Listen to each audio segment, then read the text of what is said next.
next. So, it's a milestone of harvest po. Every one of us. So, yung mga nakalagpas ng 60s season, diba? Ang swerte po natin, may bonus pa tayo. So, you plant so many years of effort and love. Until now, nararamdaman natin yung pagmamahal ng mga anak, kapatid, at mga magulang natin. So, it's plans of many years, mistakes, laughter, and late night thinking. Now, you get together what all of that has grown. So, it's also a time of permission to say no without guilt, to choose joy without explaining. So, it's a permission to rest, to love, to watch clouds if you want.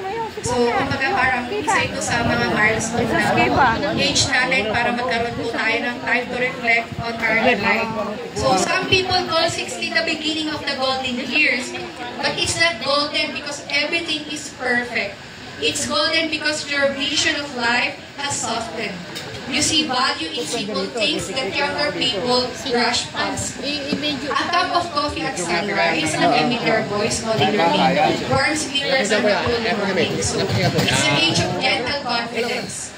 The meaning of 60 is not about getting old. Kasi parang wala pa akong nakikita nasa age ng 60s dito. Parang lahat parang nasa 50s pababa lang yung age eh. So, yun po. And sometimes the age of dancing even when someone is watching. Dito na sana, dumusok na doon. Yun po, parang ako masabi ko, sana pag nag-age ako ng 60 ka, hindi ako magaganda sa age. Dito ka na eh, ano, parang apat na sila dyan. It's a well-lived life. Sorry. Dusog ako na, dusog, di ko na nakita ko. Sige, tingnan mo ako, mahulog ka naman. Yes, partner. Napakaganda naman na sinabi mo. Totoo yun. Napakaganda sila. Parang mo wala sa 60s, no? Parang wala sa 50s. Eh, alam ko naman yan, sikat yan. Sa Biblia, parang mukhang nasa 40s nga lang eh.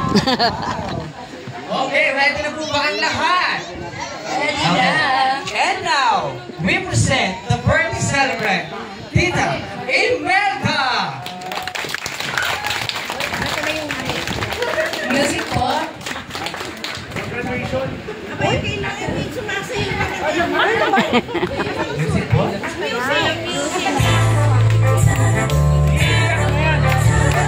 Let's welcome our celebrant. Yes, it's Imelda. Villacorta Viñales. Isn't she precious? There's no minute home.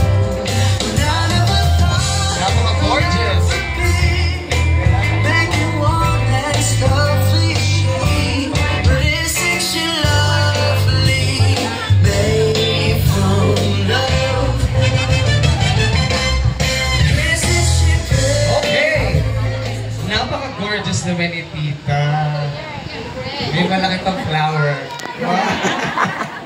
Batang-bata ang aura ngayon. Okay, Tita Imelda, kamusta naman at ngayon ay 16th birthday mo na? Ano naman ang masasabi mo ngayon? masaya. Gano'n masaya, Tita? Masaya na kabusama. Okay. Kayo po, dala ko na po tayo ngayon sa ating mga guests for 6 wines. Nandiyan na po ba yung ating mga nasa 6 wines? Okay. The 6 wine is a tradition that yes. Unify people, moment, joy, and celebration. Yes po, doon na lang po tayo. Okay, ang first po natin for ating wine is tinatawagan ko po si Morena Agaran.